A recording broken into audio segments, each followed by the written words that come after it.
तो बच्चों अब हम आपको समझाने जा रहे हैं इलेक्ट्रॉनिक विन्यास। तो बच्चों आव भाव का नियम और हुंड का नियम मेरे जो पहले वीडियो थे उसमें मैंने आपको अच्छे से एक्सप्लेन कर दिया था। तो आज जो है हमारा इलेक्ट्रॉनिक विन्यास टॉपिक चल रहा है। और जो बच्चे बहुत ज़्यादा कन्फ्यूजन में रहते हैं कि पहले एलिमेंट के इलेक्ट्रॉनिक विन्यास करने के लिए कि हम पहले जो इलेक्ट्रॉन है एस में डालें या 2s में डालें 2p में डालें। तो इसको बच्चों अच्छे से क्लियर करते हुए हम बताते हैं। तो बच्चों इसके लिए पहले आपको आभाव का नियम अच्छे से क्लियर होना चाहिए, ठीक। और हुंडी का नियम बच्चों, जो 2 नियम मैंने बताए थे वो बहुत ज़रूरी हैं इलेक्ट्रॉनिक विन्यास करने के लिए, कैसे फीलिंग होती है। तो चलिए इसमें मैं आपको एक छोटा सा रिकैप आपको बताती हूँ जिससे आपको थोड़ा सा भरने में आसानी होगी। तो बच्चों देखिए, आवभाव के नियम के अनुसार बच्चों देखिए ये क्या है, एक आवभाव का नियम के अनुसार जो हमारे इलेक्ट्रॉन होते हैं, किसी भी एलिमेंट के जो इलेक्ट्रॉन होते हैं वो बढ़ते हुए ऊर्जा क्रम में प्रवेश करते हैं, ठीक। और ये ऊर्जा क्रम हम कैसे प्राप्त करते हैं, जैसे सिंपली हमने 1s 2s 2p, ठीक, 3s 3p 3d बच्चों, ठीक, 4s 4p 4d 4f लिख दिया और 5s लिख दिया बच्चों, ठीक। इसके लिए अभी हमको इतना ही है, क्योंकि एलिमेंट 30 तक हम आपको इलेक्ट्रॉनिक विन्यास करना दिखाएंगे तो उसके लिए सफिशिएंट है बच्चों। तो जो पहला इलेक्ट्रॉन होता है बच्चों ऐसे जाता है बच्चों, पहले किस में जाता है, एस में जाता है, ठीक। फिर वापस आ जाइए, फिर इलेक्ट्रॉन हमारा 2s में जाता है, ठीक। फिर उसके बाद वापस आ जाइए, फिर जो हमारा इलेक्ट्रॉन होता है हमारा 2p में जाता है, 2p के बाद फिर हमारा 3s में, फिर वापस आ जाइए, फिर वो हमारा 3p में जाता है, फिर 4s में जाता है, ठीक। फिर उसके बाद 3d में जाता है, फिर हमारा 4p में, फिर हमारा 5s में और फिर ये होता है, ठीक बच्चों। अभी हमारा जो इलेक्ट्रॉनिक विन्यास है हम एलिमेंट 1 से 30 तक तत्वों का इलेक्ट्रॉनिक विन्यास करना सिखाएंगे, तो उसके लिए क्या है, सफिशिएंट। तो बच्चों इससे अब हम क्या करेंगे, अब देखिए यही जो क्रम होगा यहाँ पे यही क्रम होगा बच्चों, ठीक। देखिए 1s, ये 1s 2s 2s, ठीक। फिर यहाँ से 2p, यहाँ पे 2p, यहाँ 3s, यहाँ भी 3s, यहाँ 3p, यहाँ भी 3p, यहाँ 4s, फिर 4s, यहाँ भी, यहाँ फिर उसके बाद 3d में गया इलेक्ट्रॉन, वहाँ 3d, यहाँ 4p, वहाँ पे 4p, फिर 5s, वहाँ पे 5s, ठीक। तो हमारे जो s होता है उस s ऑर्बिटल में हमारा सबशेल में हमारे 2 इलेक्ट्रॉन रह सकते हैं बच्चों, ठीक। वैसे 2s में भी 2 और p में मैक्सिमम इलेक्ट्रॉन 6, ठीक। 3s में भी 2, 3p में भी 6 और 3d में मैक्सिमम कितने रहते हैं, 10, ठीक। और जो f है उसमें हमारे 10 रहते हैं बच्चों, ठीक। जो मैंने इसमें लिख दिया है मैक्सिमम इलेक्ट्रॉनों की संख्या, देखो 1s में 2 इलेक्ट्रॉन रह सकते हैं, 2s में 2 रहते हैं, 2p में 6, 3s में 2 और 3p में 6 है ना, 4s में फिर 2, फिर 3d में 10, 4p में 6, 5s में 2। तो ये मैक्सिमम इलेक्ट्रॉनों की संख्या है बच्चों, ठीक है। तो अब हम करते हैं इलेक्ट्रॉनिक विन्यास बच्चों। तो बच्चों तो हमारा फर्स्ट एलिमेंट आता है हाइड्रोजन, जिसका परमाणु क्रमांक कितना होता है, 1।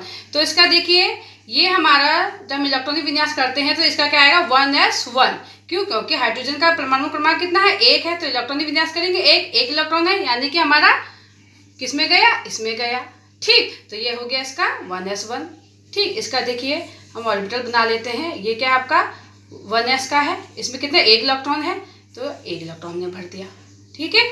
अब देखिए हीलियम का देखिए कितने हैं इसमें, 2, तो ये भी किस में जाएगा हमारा 1s2 में, क्योंकि इसमें कितने मैक्सिमम 2 इलेक्ट्रॉन रह सकते हैं। तो इसका बना के देख लेते हैं बच्चों, तो 2 इलेक्ट्रॉन है तो ये बन गया, 2 इलेक्ट्रॉन हमने इसमें भर दिया है ना। फिर लिथियम का देखिए 1s2, ठीक। उसके बाद 1s2, उसके बाद किस में जाएगा तीसरा इलेक्ट्रॉन हमारा, इसमें जाएगा 2s2 में, है ना। तो हमको अभी एक ही इलेक्ट्रॉन इसमें डालना है, तो 2s1 हो जाएगा, यानी कि 1s2 और 2s1 हो जाएगा, ठीक। इसका देखिए बना के देखते हैं, ये हो गया हमारा 1s के लिए, 1s में कितने इलेक्ट्रॉन है हमारे, 2 इलेक्ट्रॉन है, ठीक। और 2s के लिए, ये किसके लिए, 2s1 के लिए, ये 2s2 के लिए, 1s2 के लिए और 2s1 के लिए, इसमें हमारा 1 इलेक्ट्रॉन फिल हो गया, ठीक बच्चों, समझ में आ रहा है आपको। फिर वैसे हमारा बेरिलियम का देखते थे, इसका कितना होता है परमाणु क्रमांक, 4 होता है। तो देखिए 1s2 2s2 है ना बच्चों, क्योंकि हमारे इसमें क्या है इसमें हमारे 2 इलेक्ट्रॉन जा सकते हैं। तो हमारा बेरिलियम का 1s2 2s2 पूरा कितने हो गए, 4 इलेक्ट्रॉन हो गए, 2 2 है ना। तो इसका देखिए ऑर्बिटल में 1s के लिए 1s2 के लिए इसमें 2 इलेक्ट्रॉन है ना, और ये 2s2 के लिए इसमें हमारे 2 इलेक्ट्रॉन हो गए। ठीक, अब देख लीजिए, अब बोरान का देख लेते हैं बच्चों। 1s2 2s2 अब किस में जाएगा, अब देखिए 2 2 4, अब 1 इलेक्ट्रॉन और बच गया। तो यहाँ देखिए अभी किस में जाएगा, हम p वार में भेज डालेंगे बच्चों। ठीक, अब 2s2 के बाद जो हमारा 5वां इलेक्ट्रॉन है इसमें जाएगा, 2p में जाएगा, तो यहाँ पे आ जाएगा 2p1 आ जाएगा। ठीक, अब इसका देख लीजिए स्ट्रक्चर, ये देखिए ये तो हमारा 1s2 के लिए हो गया। ठीक, ये हमारा 2s2 के लिए हो गया। ठीक, 1s2 में कितने 2 इलेक्ट्रॉन है और 2s2 में भी कितने 2 इलेक्ट्रॉन। अब हमारा जो 2p1 है, ठीक, उसके लिए कितने हैं 1 इलेक्ट्रॉन, ये भर दिया बच्चों। ठीक हो गया, 5 हो गए ना, 1 2 3 4 5। तो बोरॉन के परमाणु क्रमांक कितना है 5, तो 5 इलेक्ट्रॉन ये हो गए बच्चों।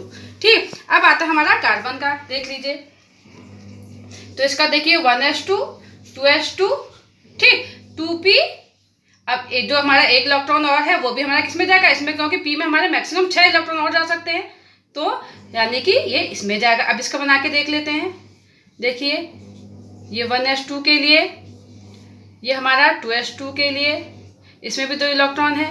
ठीक, अब हमारा 2p2 में कितने इलेक्ट्रॉन है, 2 इलेक्ट्रॉन, यानी कि हुंडे के नियम के अनुसार पहले एक एक इलेक्ट्रॉन सारे ऑर्बिटल में भरा जाता है, और उसके बाद जब पूरा ऑर्बिटल हाफ फील्ड हो जाता है उसके बाद इसमें क्या होती है, पेयरिंग स्टार्ट होती है बच्चों। ठीक, इसलिए 1 इलेक्ट्रॉन यहाँ पे और 1 इलेक्ट्रॉन यहाँ पे होता है बच्चों। ये हुंडे के नियम में बच्चों मैंने अच्छे से एक्सप्लेन कर रखा आपको, है ना।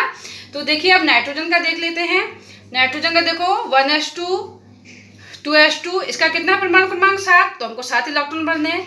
ठीक, अब 2p, अब देखो जो हमारे इलेक्ट्रॉन है वो भी इसमें जाएगा, यानी कि अब कितना हो जाएगा 2p3 हो जाएगा। देखो इलेक्ट्रॉन की आप काउंट करिए, 2 2 4 और 3 7। ठीक, अब इसके लिए देखिए स्ट्रक्चर, ये तो सेम रहेगा बच्चों, 1s2 के लिए सेम रहेगा और 2s2 के लिए भी सेम रहेगा, 2 इलेक्ट्रॉन हो गए, है ना। अब ये हो गया हमारा 2p3, तो एक यहाँ पे, एक यहाँ पे और एक यहाँ पे आ गया। अब ये क्या हो गया, हुंडे के नियम के अनुसार p ऑर्बिटल में क्या होता है, p जो ऑर्बिटल सब शेल होते हैं उसके ऑर्बिटल में पहले सारे ऑर्बिटल में एक एक इलेक्ट्रॉन भरा जाता है, पूरा ऑर्बिटल हाफ फील्ड होता है। उसके बाद जो अब नेक्स्ट इलेक्ट्रॉन होगा वो यहाँ पे जाएगा बच्चों। ठीक, फिर पेयरिंग स्टार्ट होगी। ये किसका है, हुंडे के नियम के अनुसार भरता है। ठीक, अब देख लीजिए वैसे हमारा ऑक्सीजन का 1s2 2s2 2p। अब देखिए इसमें 6 इलेक्ट्रॉन और तक जा सकते हैं मैक्सिमम, तो हमारा क्या हो जाएगा, इसी में चले जाएगा। अब देखिए इसको काउंट करिए, 2 2 4 और 4 8। ठीक बच्चों, इसका तो ये सेम स्ट्रक्चर बन जाएगा। अब 2p4 के लिए देख लेते हैं। यहाँ पे ये देखिए 2p4 के लिए बच्चों, तो देखिए 1 इलेक्ट्रॉन यहाँ, 1 इलेक्ट्रॉन यहाँ, 1 इलेक्ट्रॉन यहाँ। तो हुंडे के नियम के अनुसार पहले सारे ऑर्बिटल हमने क्या करा, हाफ फील्ड करे, एक एक इलेक्ट्रॉन हमने समय प्रवेश करवाए। उसके बाद जो हमारा चौथा इलेक्ट्रॉन है वो हमारा पेयरिंग स्टार्ट करेगा। ठीक है, युग्मन स्टार्ट करेगा। ये हुंडे के नियम के अनुसार भरा जाएगा बच्चों। ठीक, अब देखिए फ्लोरीन के लिए, इसका भी देखिए परमाणु क्रमांक 2s2। अब देखिए इसमें 2p5, अब इसका इलेक्ट्रॉन भी कितना इसमें जाएगा, p में जाएगा। तो ये तो है, ये सेम रहेगा बच्चों ऐसा। अब 2p5 के लिए इसका स्ट्रक्चर देख लीजिए। ठीक, 2p5 के लिए बच्चों 5 इलेक्ट्रॉन है, 1 इलेक्ट्रॉन यहाँ पे, 1 इलेक्ट्रॉन यहाँ पे और 1 इलेक्ट्रॉन यहाँ पे। तो चौथा इलेक्ट्रॉन ये, 5वां इलेक्ट्रॉन ये हो गया। ठीक, ये किसका हो गया, हमारा फ्लोरीन का हो गया बच्चों। ठीक, उसी प्रकार नियॉन का देख लीजिए, 1s2 2s2 2p6 बच्चों। अब जाके p में हमारे 6 इलेक्ट्रॉन भर गए हैं। अब जो सोडियम होगा 11, उसका अब दूसरे उसमें जाएगा, अब p में नहीं जाएगा बच्चों, क्योंकि p के लिए कितने 6 इलेक्ट्रॉन मैक्सिमम होते हैं। ठीक, अब देखिए 1s2 2s2 का तो सेम हो गया जैसे ऊपर हम करते हुए आ रहे हैं। अब 2p6 का देखिए, इसका कैसे होगा बच्चों, 2p6 का ये हो गया, 1 इलेक्ट्रॉन यहाँ, 1 इलेक्ट्रॉन यहाँ, 1 इलेक्ट्रॉन यहाँ, चौथा ये हो गया, 5वां ये हो गया, छठा ये हो गया। इस प्रकार ये भरा जाएगा बच्चों। तो ये है आपका 1 से लेकर 10 तक का बच्चों। देखिए अब यहाँ पे देखिए मैंने यहाँ पे मैक्सिमम इलेक्ट्रॉनों की संख्या भी लिखी है। तो बच्चों देखिए 2 2 4 और 6 10। ठीक, 10, यानी कि यहाँ तक का जो है हमारे 10 इलेक्ट्रॉन पूरे हो गए नियॉन तक। 1 से लेकर 10 तक का हमारे हाइड्रोजन से लेकर नियॉन तक का जो हमारे इलेक्ट्रॉन थे वो हमारे 2p6 में कंप्लीट हो गए। अब हमारा जो इलेक्ट्रॉन 11वां होगा वो हमारा 3s2 से स्टार्ट होगा बच्चों। ठीक,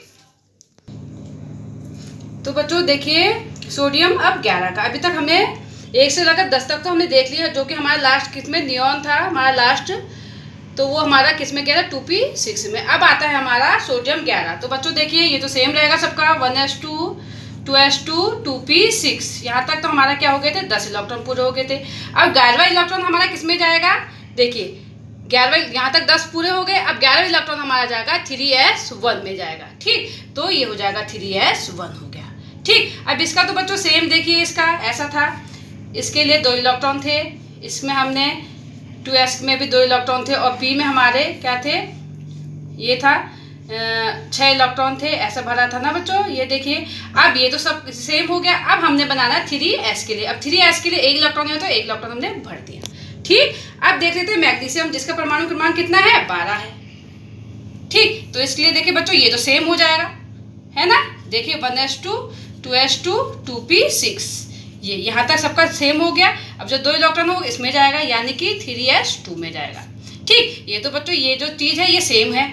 अब केवल हम इसका बना लेते हैं। ठीक, यानी कि 3s2 में केवल हमारे 2 इलेक्ट्रॉन जाएंगे। ठीक, ये तो देखो बच्चों ये सेम होगा ना, 1s2 में 2 इलेक्ट्रॉन 2s2 में 2 इलेक्ट्रॉन 2p6 में ये सेम स्ट्रक्चर। केवल यहाँ पे हमारा 3s2 यहाँ पे 1 था, अब यहाँ पे 2 आ गया तो हमने 2 इलेक्ट्रॉन भर दिए। ठीक, एल्यूमिनियम का देख लीजिए कितना होता है परमाणु क्रमांक हमारा 13 होता है। तो ये परमाणु क्रमांक जो हमारा इलेक्ट्रॉनिक विन्यास है 10 तक तो सेम रहेगा बच्चों, है ना। तो ये देखिए 1s2 2s2 2p6, यहाँ तक तो हमारे पूरे 10 हो गए। ठीक, अब देखिए उसके बाद 3s2। अब देखिए अब ये कितने हो गए 10 6 4 10 10 2 12। अब जो हमारा 13वां इलेक्ट्रॉन है ये तो पूरा भर गया है, वो किस में जाएगा हमारा 3p में जाएगा। यहाँ तक हमारे कितने हो गए हैं 12 10 4 6 10 10 और 2 12, और जो 13वां इलेक्ट्रॉन है अब वो हमारा 3p में जाएगा। ठीक, यानी कि अब यहाँ पे आ जाएगा 3p1 आ जाएगा। ठीक, ये जो स्ट्रक्चर है बच्चों ये सेम है इनका। तो अब इनका देख लेते हैं। ये हो गया हमारा 3s2 के लिए, देखिए 2 इलेक्ट्रॉन आ गए। अब 3p के लिए देख लेते हैं, 3p1 के लिए देख लीजिए ये 1 इलेक्ट्रॉन आ गया। ठीक, ये हो गया हमारा एल्यूमिनियम का। अब आता है सिलिकॉन का, देख लीजिए इसका भी सेम। देखिए बच्चों यहाँ तक तो सेम रहेगा इसका इलेक्ट्रॉनिक विन्यास। ठीक, 1s2 2s2 2p6 3s2, ठीक 3p2, क्योंकि इसमें 6 इलेक्ट्रॉन तक जा सकते हैं तो दूसरा इसका जो इलेक्ट्रॉन इसमें जाएगा। अब देखिए काउंट करके देखिए 14 सिलिकॉन का, तो 4 6 10 10 2 12 12 2 14 पूरा हो गया। तो बच्चों इसका बना के देख लेते हैं। देख लिए ये देखिए 3s2 का हो गया। अब 3p बच्चों, ठीक 3p2 के लिए भर देते हैं। तो 1 इलेक्ट्रॉन इसमें जाएगा 1 इलेक्ट्रॉन इसमें जाएगा। ठीक हो गया। अब देख लेते हैं फास्फोरस के लिए। यहाँ तक तो बच्चों इलेक्ट्रॉनिक विन्यास सेम रहेगा, है ना। 1s2 2s2 2p6 3s2। अब जो 1 इलेक्ट्रॉन है वो भी इसी में जाएगा बच्चों, यानी कि 3p अब 3 हो जाएगा। अब देखिए काउंट करके देखिए 4 6 10 10 2 12 12 3 15। ठीक, अब इसका देखिए बच्चों, इसका भी बच्चों सेम ऐसे होगा। अब 3p का ही बना के देख लेते हैं केवल।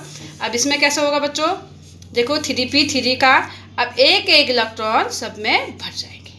ठीक है। अब देखिए सल्फर का परमाणु क्रमांक कितना है 16।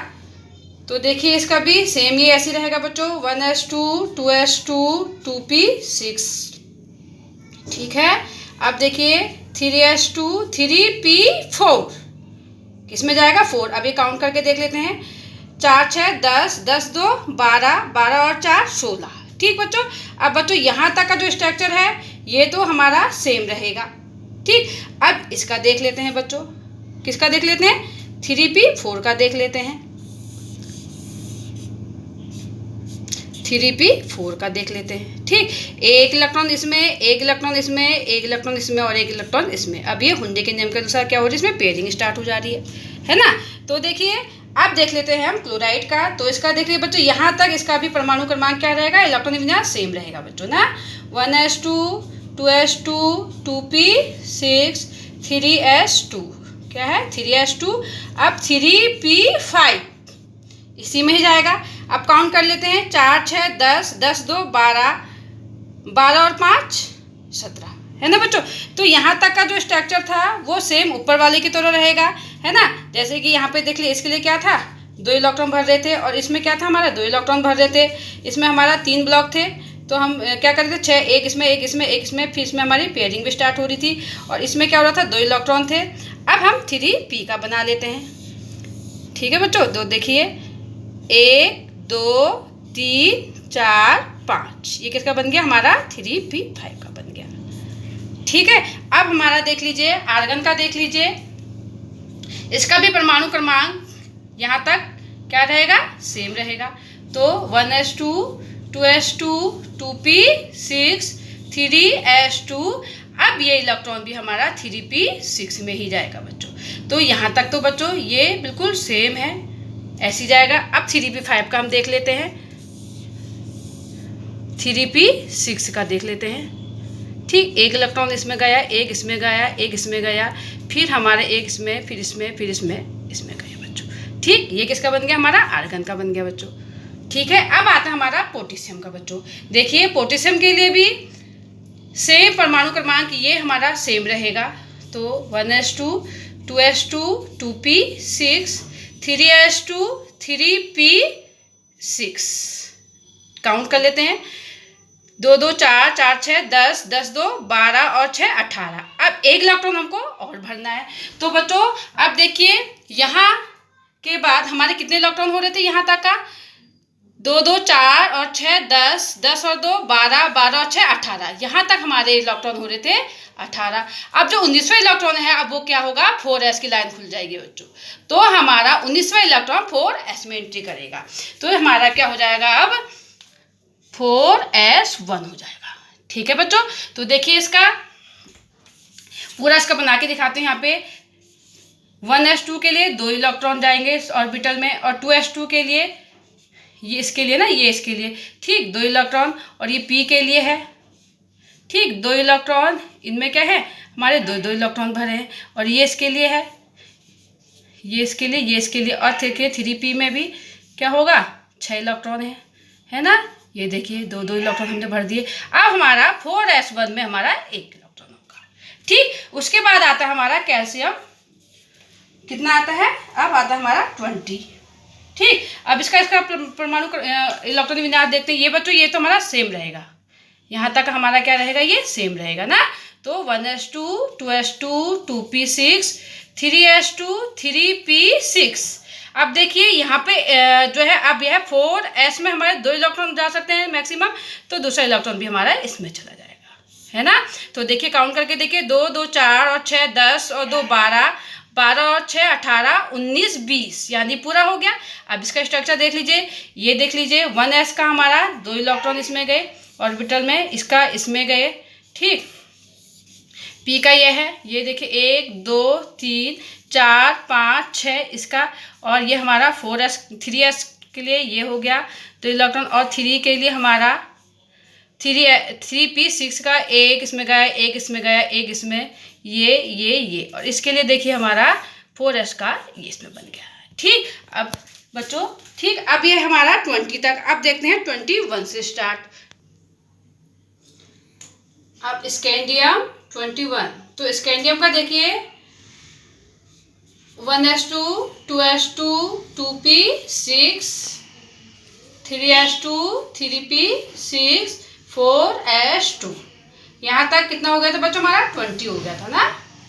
ये देखिए काउंट करिए, ये हो गया आपका 2 2 4 6 10 और 2 12 18 19 20, अब है 21, ठीक। अब देखिए यहाँ तक हमारा 20 पूरे हो गए, यहाँ से लेकर यहाँ तक। अब जो 21 है अब किस में जाएगा हमारा 3D वाली लाइन में जाएगा, यानी कि 3D खुल जाएगा। तो अब यहाँ पे आ जाएगा हमारा 3D1, ठीक। तो अब इसका देखिए बच्चों यहाँ तक तो सेम नीचे की तरफ आपका 20 तक होगा, ठीक। इसका देख लीजिए, इसका ऐसा होगा आपका 4s का हमारा 2 इलेक्ट्रॉन चला गया, और 3D में आपको पता है कितने ऑर्बिटल होते हैं 5, 1 2 3 4 और 1 5, तो 3D में 1 इलेक्ट्रॉन है, तो ये 1 इलेक्ट्रॉन यहाँ आ गया, ठीक। और ये सेम क्या होगा पीछे की तरफ होगा, ऐसे होगा। ये देखिए इसके लिए हमारा ये 2 इलेक्ट्रॉन हो गया, 2s2 के लिए इसमें 2 इलेक्ट्रॉन हो गया, और इसमें हमारा कितने होते हैं, p में 3 ऑर्बिटल होते हैं, 6 हैं तो एक एक भर गए। ठीक, 3s2 के लिए ये हो गया। ठीक, अब 3p के लिए हमारा 3 है, ये देखिए एक एक इलेक्ट्रॉन ने भर दिया ये। ठीक हो गया, ये इसके लिए हो गया। अब है टाइटेनियम का, हम बच्चों देख लेते हैं। ठीक, टाइटेनियम का देखो बच्चों, यहाँ तक हमारा बिल्कुल सेम रहेगा, यहाँ से लेकर यहाँ तक हमारा पूरा इलेक्ट्रॉनिक विन्यास सेम रहेगा ना। 1s2 2s2 2p6 3s2 3p6 4s2, ये बिल्कुल सेम है बच्चों। अब देखिए अब जो हमारा 22वां इलेक्ट्रॉन है वो भी किस में जाएगा, हमारा 3d में जाएगा, यानी कि 3d2 में जाएगा। ठीक है, अब इसका भी बना लेते हैं बच्चों, देख लीजिए। ये 4s का यहाँ पे देखिए, ये है 4s का, ये बना दिया हमने 4s2। अब 3d का ये देखिए कितने ऑर्बिटल होते हैं इसमें, 5, 1 2 3 4 5। ठीक, 3d2 के लिए एक इलेक्ट्रॉन इसमें, एक इलेक्ट्रॉन इसमें, 1 2 3 4 5। ठीक हो गया, ये 3d2 के लिए हो गया। ठीक, अब आता है आपका वेनेडियम। वेनेडियम का इलेक्ट्रॉनिक विन्यास बच्चों इतना ये सेम रहेगा, और बाकी फिर ये हमारा देख लीजिए 1s2 2s2 2p6 3s2 3p6 4s2। अब हमारा 23वां इलेक्ट्रॉन भी किसमें जाएगा, 3d3 में जाएगा। ठीक है बच्चों, तो इसका देखिए बच्चों यहाँ तक तो सेम हो गया। ये देखिए आप ये 4s का देख लीजिए, 4s2 का इसमें डाल दिया, और ये 3d3 के लिए देख लीजिए 1 2 3 4 और ये 5 हो गया। ठीक, 3 इलेक्ट्रॉन डाल दीजिए इसमें, ये डाल दिया। ठीक हो गया बच्चों। अब आता है आपका क्रोमियम। ठीक, अब देखिए क्रोमियम में देख लीजिए सेम हमारा यही रहेगा, यहाँ तक का जो इलेक्ट्रॉन विन्यास है सेम रहना बच्चों। 1s2 2s2 2p6 3s2 3p6 4s2। अब देखिए 3d4, जो 24वां इलेक्ट्रॉन है वो भी हमारा किसमें जाएगा, 3d4 में। अब देखो बच्चों यहाँ तक तो हमारा 23 तक तो हमारा जो इलेक्ट्रॉनिक विन्यास था सब सिंपल चल रहा था। अब हमारा जो क्रोमियम है वो क्या है, एक एक्सेप्शन केस, अपवाद है बच्चों। ठीक, हमारे अनुसार जो अभी तक हम करते आ रहे थे इलेक्ट्रॉन विन्यास, वो हमारा इस टाइप का होगा। लेकिन क्या है कि जो हमारे साइंटिस्ट हैं उन्होंने इसका जो एक्सेप्शन केस है उसका मैं अभी बताती हूँ कि क्या है इसका इलेक्ट्रॉनिक विन्यास। ठीक बच्चों, अब देखिए इसके अनुसार जो इसमें ऑर्बिटल फिल होगा कैसे होगा, ऐसे होगा 4s2, और ये 3d4 के लिए बना देते हैं। ठीक है, ठीक, इसके लिए देख लीजिए 1 2 3 4 5, ये 3d4 के लिए 1 इलेक्ट्रॉन 2 इलेक्ट्रॉन 3 इलेक्ट्रॉन 4 इलेक्ट्रॉन। ठीक, जबकि बच्चों 24 आपका एक अपवाद है, एक्सेप्शन केस है। तो इसका जो इलेक्ट्रॉनिक विन्यास बच्चों कैसा होता है, देखिए 1s2 2s2 2p6 बच्चों यहाँ तक तो हमारा सेम रहता है, 3p6 तक हमारा जो है सेम रहेगा। इसमें जो चेंज आता है उसमें क्या है, जो हमारा ये एक इलेक्ट्रॉन s का एक इलेक्ट्रॉन होता है वो हमारा जंप इसमें चले जाता है 3d में। ठीक, ये जो हमारा एक इलेक्ट्रॉन होता है वो यहाँ से कहाँ पहुँच जाता है, 3d में चल जाता है। ठीक, तो उसके अनुसार क्या होता है हमारा 4s1 और 3d5, ये हमारा अपवाद वाला क्या है इलेक्ट्रॉनिक विन्यास है 24 के लिए। ऐसा क्यों बच्चों, अब ऐसा क्यों करते हैं, क्योंकि बच्चों जब हमारा 4s2 और 3d4 वाला जो हमारा एलिमेंट है इसका इलेक्ट्रॉनिक विन्यास यहाँ पे कम स्टेबल है। ठीक, यहाँ पे जब हम s का एक इलेक्ट्रॉन d में जाता है ऐसे अपवाद वाले केस में, तो यहाँ पे अब हमारा जो ये इलेक्ट्रॉनिक विन्यास क्या है, ज़्यादा स्टेबल है। क्यों है, क्योंकि यहाँ पे हमारा जो 3d5 है वो भी हाफ फील्ड हो गया है और 4s1 भी हाफ फील्ड हो गया। देखिए इसका मैं बनाती हूँ यहाँ पे, इसमें भी अब एक इलेक्ट्रॉन हो गया 4s1 में, और हमारा जो है 3d5 में भी एक इलेक्ट्रॉन हो गया है। 1 2 3 4 5, देखो ये है ना। ये अपवाद ये ठीक है बच्चों, तो इसका अपवाद है। तो आपको कैसा इसका जब 24 का इलेक्ट्रॉन विन्यास करने को आता है तो आप इसका ये वाला इलेक्ट्रॉनिक विन्यास देंगे, जिसमें ये क्या होता है, मोर स्टेबल होता है। क्योंकि जो हाफ फील्ड ऑर्बिटल होते हैं वो क्या होते हैं, अधूरे भरे ऑर्बिटल की अपेक्षा मोर स्टेबल होते हैं। अब यहाँ पे तो बच्चों देखिए 4s2 तो पूरा फुल फील्ड है, जबकि जो 3d5 था उसमें एक इलेक्ट्रॉन कम था, जो कि क्या करता है 4s2 का एक इलेक्ट्रॉन जंप करके यहाँ करा देते हैं, जिससे हमारा 3d5 क्या हो जाता है, हाफ फील्ड हो जाता है, और ये भी हाफ फील्ड। अब जो 4s1 और 3d5 जो है इस वाले इलेक्ट्रॉनिक विन्यास की अपेक्षा क्या है, ये ज़्यादा हमारा स्टेबल है, इसलिए ये क्या है, एक एक्सेप्शन केस है बच्चों। ठीक, इसका इलेक्ट्रॉनिक ये है बच्चों। अब आता है हमारा मैग्नीज का। ठीक है, मैग्नीज का देख लीजिए बच्चों, 1s2 2s2 2p6 3s2 3p6। ठीक, अब आएगा हमारा 4s, ये होगा हमारा 4s2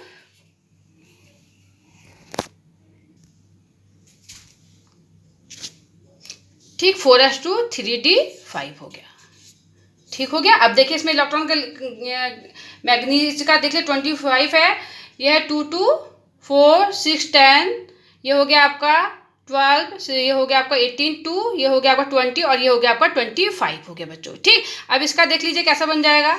इसका इसमें 2 इलेक्ट्रॉन, ये तो बच्चों सेम ऊपर की तरफ फिल होगा, और इसका देख लीजिए हमारा डी के लिए 1 2 3 4 5, तो एक एक इलेक्ट्रॉन हमारा इसमें चला जाएगा। ठीक हो गया। अब हम देख लेते हैं Fe के लिए देख लेते हैं बच्चों। ठीक है, Fe के लिए देख लेते हैं, फिर CO के लिए देख लेते हैं। इसका 26 और इसका 27। तो Fe का तो बच्चों देखिए इसका भी ऐसे ही होगा, सेम, यहाँ तक तो सेम ही होना है इसका भी। 1s2 2s2 2p6 3s2 3p6 4s2 अब 3d6 हो जाएगा, है ना बच्चों। देखिए यहाँ तक हमारा कितना हो गया, 10 हो गया, यहाँ तक हमारा फिर से 10 हो गया, और ये 6 हो गया, यानी कि कितना हो गया, 26 हो गया। यहाँ तक ये सेम है, तो बच्चों इसका हम पैस बना के दिखा लेते हैं। ये तो ऊपर की तरफ बढ़ा जाएगा ना बच्चों, तो 4s1 में 2 इलेक्ट्रॉन, और 3d में हमारे 1 2 3 4 5 ऑर्बिटल होते हैं, और इसमें एक एक इलेक्ट्रॉन हमने भर देना है बच्चों। ये देखिए ये हो गया 5 और ये 6 इलेक्ट्रॉन। हुंडी के नियम के अनुसार पेयरिंग हमारा जब हाफ फील्ड हो जाएगा पूरा, फिर उसके बाद पेयरिंग स्टार्ट हो जाएगी, छठे इलेक्ट्रॉन से हमारी पेयरिंग स्टार्ट होगी बच्चों डी ब्लॉक में। ठीक है, अब आ जाता है हमारा कोबाल्ट का। कोबाल्ट में भी बच्चों यहाँ तक सेम होगा, जो 27वां इलेक्ट्रॉन होगा वो भी हमारा किस में जाएगा, डी ब्लॉक में जाएगा, 3d में। तो 1s2 2s2 2p6 3s2 3p6 4s2 3d7। ठीक, इसका देख लीजिए 4s2 के लिए ये हो गया, और 3 1 2 3 4 1 2 3 4 5। अब देखिए 1 इलेक्ट्रॉन 2 इलेक्ट्रॉन 3 4 5 7 इलेक्ट्रॉन भरने, और छठे से पेयरिंग स्टार्ट हुई 6 और एक ये 7 इलेक्ट्रॉन हो गया।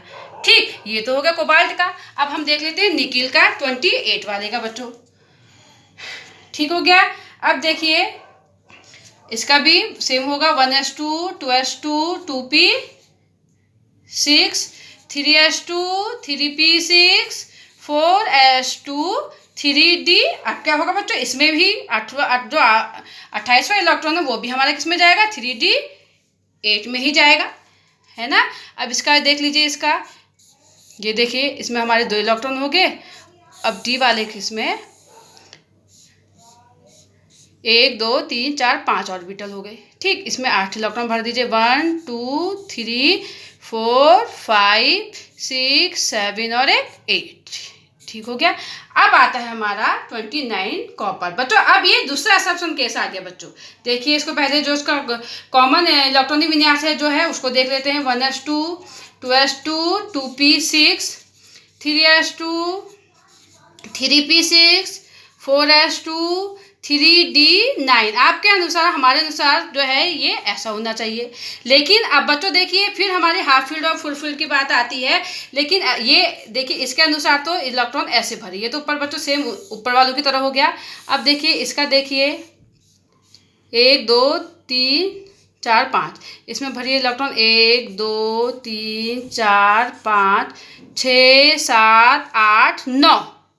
ठीक, अब इसका जो असप्शन केस है वो क्या है, अब जो इलेक्ट्रॉनिक विन्यास ये क्या है, एक अपवाद है, तो इसका इलेक्ट्रॉनिक विन्यास हम देख लेते हैं। ठीक बच्चों, इसको भी बाद में करते हैं बच्चों।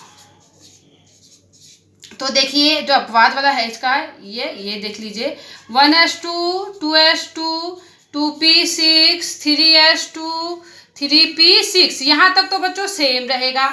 अब यहाँ पे जो असप्शन केस में हमारा इसका जो इलेक्ट्रॉनिक विन्यास होगा, 4s2 का एक इलेक्ट्रॉन जंप करके हमारा किसमें 3d में चला जाएगा, जो कि 3d10 बनाएगा। इसको क्या बना जाएगा, ये फुल फील्ड बना देता है बच्चों, जो कि क्या होता है, मोर स्टेबल होता है फुल फील्ड। तो देखिए तो इसका क्या हो जाएगा 4s1, ठीक, और 3d10, ये क्या होगा, इसका इलेक्ट्रॉनिक विन्यास होगा। ठीक, इसमें क्या होगा, एक इलेक्ट्रॉन हमारा 4s1 में रह गया, क्योंकि एक इलेक्ट्रॉन कहाँ चले गया, 3d में चले गया इसको स्टेबल बनाने के लिए। ठीक है, ये देखिए अब इसका कैसा बन जाएगा, डी का 1 2 3 4 5, अब इसमें 10 इलेक्ट्रॉन हो गए हैं, 2 3 4 5 6 7 8 9 10, ठीक हो गया। यानी कि अब ये जो है इस इलेक्ट्रॉनिक विन्यास की अपेक्षा जो वाला इलेक्ट्रॉनिक विन्यास है वो ज़्यादा क्या है, स्टेबल है। क्यों, क्योंकि यहाँ पे हमारा 3d क्या है, फुल फील्ड हो गया। फुल फील्ड जो ऑर्बिटल होता है वो ज़्यादा स्थायी होता है कंपेयर देन अधूरे 3d ऑर्बिटल की अपेक्षा, इसलिए ये एक एक्सेप्शन केस है बच्चों। ठीक हो गया। अब आता है हमारा Zn का, जिंक का। तो देखिए बच्चों इसका 1s2 2s2 2p6 3s2 3p6, बच्चों इसका वैसे होगा इसमें 4s2 3d10, ये हो गया बच्चों। ठीक, अब देखो बच्चों ये भी सेम इसका ऊपर की तरह होगा, इसका कर लेते हैं।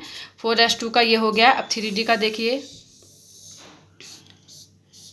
1 2 3 4 5 होते हैं इसके ऑर्बिटल। अब इसमें इलेक्ट्रॉन फिल कर देते हैं, ये देखिए 6 7 8 9 10, ठीक हो गया बच्चों। तो बच्चों आशा है कि आप लोग को बहुत अच्छे से समझ में आया होगा।